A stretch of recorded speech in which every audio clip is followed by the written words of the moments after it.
The divine punishment humanity forgot. The city woke up screaming every morning, but he never knew that. For people, every new day began with sound. First the alarm, then the horn, then the sharp clicks of high heels, then shouting. For him, the day began only with light. He was 15 years old. No one knew his name. In fact, no one ever spoke his name. During the day, he walked along a crowded street, a small stand hanging from his neck, insignificant items in his hands, trying to sell them. People talked, argued, cursed. He only looked at their faces. A man became ugly when he shouted. A woman shrank when she cried. A child waved his arms when anger took over. He watched all of this like a silent movie, and he did not know. The world was screaming, violently, with a terrifying noise. He neither heard nor spoke.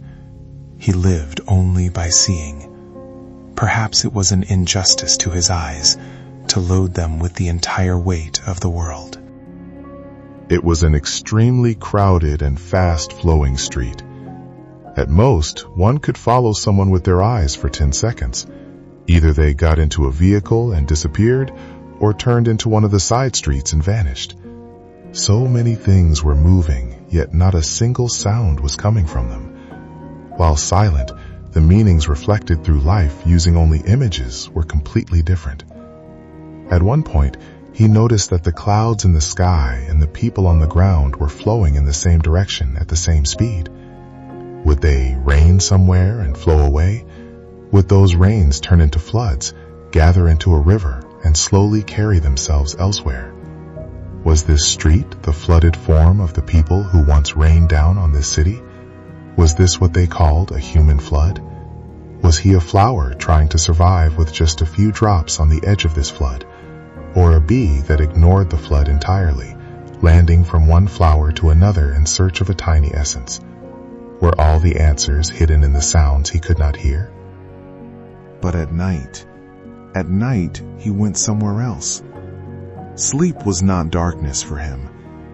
The dreams in his sleep were filled with sounds of countless colors and harmonies, but not like the dark sounds of the world. In his dreams, there were no words, no sentences, no commands, no fights, no curses, no insults, no crying, no screaming, no phones, no televisions, no cars, no traffic, no horns, no threats, no ambulances, no ships, trains, or trucks, no thunder, no exploding weapons or bombs. Nothing was spoken, yet everything was understood. The wind spoke. The sun spoke. The star spoke. The cloud spoke. Nature spoke. There was sound, but it did not interrupt. There was sound, but it did not hurt. And every morning, when the child woke up, he thought, "So sound is something this beautiful. So this is what people hear during the day." That was why he loved sleeping at night, because the sounds he heard at night were as they should be.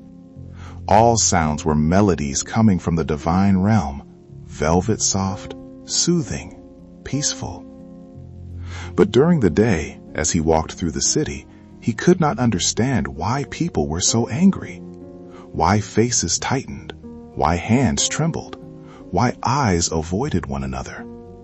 If sounds were so beautiful, why were people frightened by what they heard? One day, for the first time, rebellion formed inside him. He looked up at the sky, moved his lips. He had learned how to speak to God by watching other people's lips. But that day, he did not pray. That day, he looked at the sky and asked a question. If something called sound exists, why only in my dreams? If this world also belongs to you, why is everything here half for me, incomplete for me, tasteless for me, colorless for me? The sky did not answer. Even if it had, he would not have heard it. Yet he insisted on waiting for a sound. That sound did not come. It did not come in his dream that night either. Instead, a vibration came to his body, as if a curtain in the darkness had been pulled aside. While shivering in his bed, he was overwhelmed by a confusion his mind could not understand. This unknown thing frightened him deeply, and for the first time, he heard, but it was not like his dreams. It was not a whisper. It was not a flow. It was not a velvet soft divine melody. This was fragmentation, shattering glass, collapsing buildings, exploding weapons. Trembling, he got out of bed and leaned toward the window. What he saw was familiar, but what he heard felt as if the city had collapsed onto him. Metal scraping, voices torn from human throats, angry breaths, slamming doors, sounds piled on top of one another. He tried to understand what was happening, but there was no escape from sound. He covered his ears and collapsed to the ground.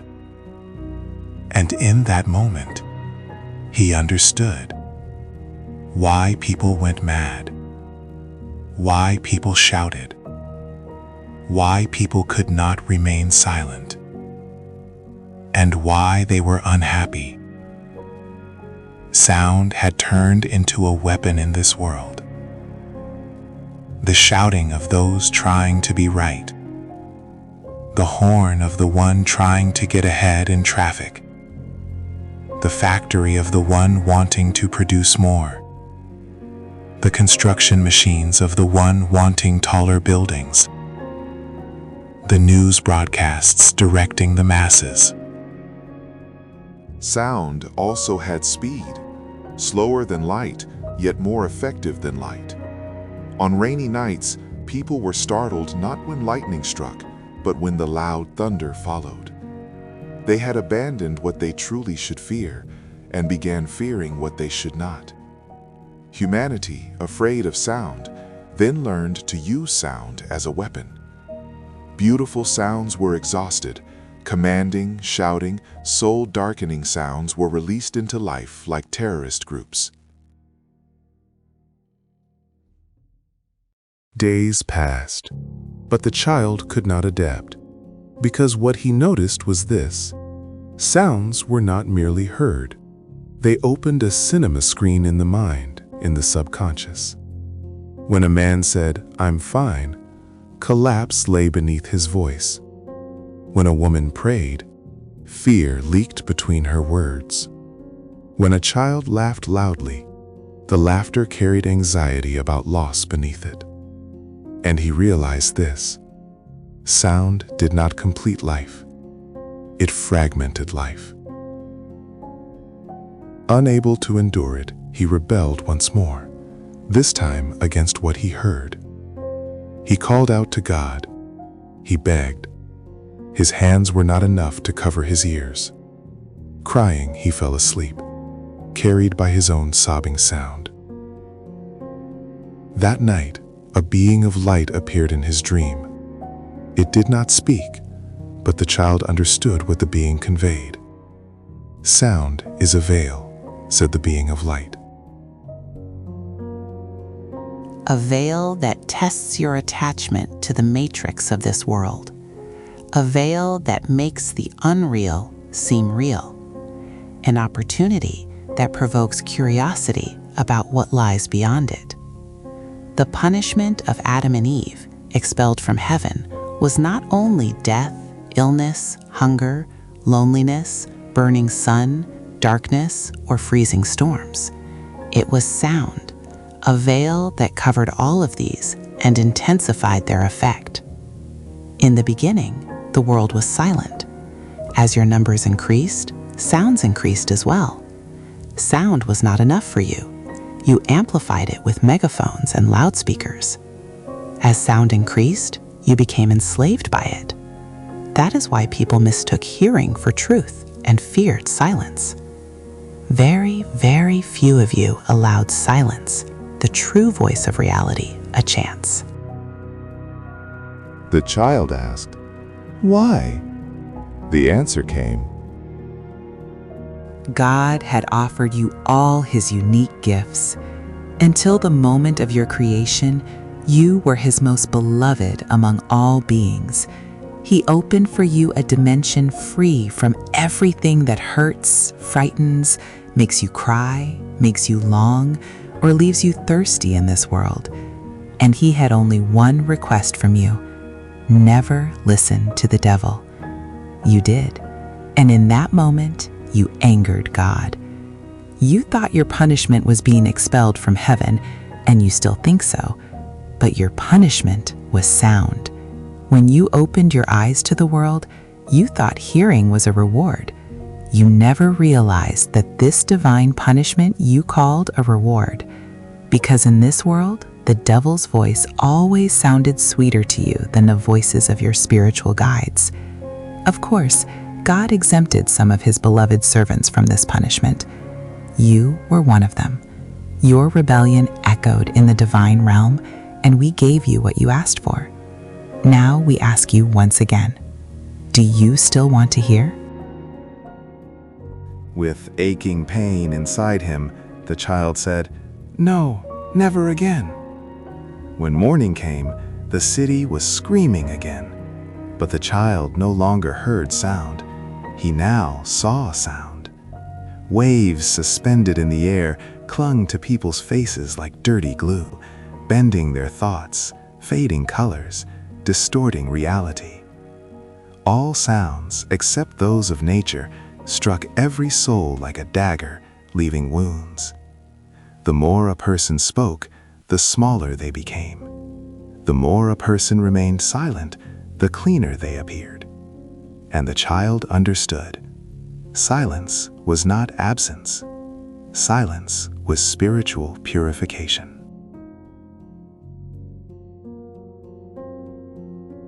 And now, you who are listening to this story, if the sounds around you disturbed you even for a moment, know this: silence is not emptiness. It is spiritual cleansing. And welcome among us.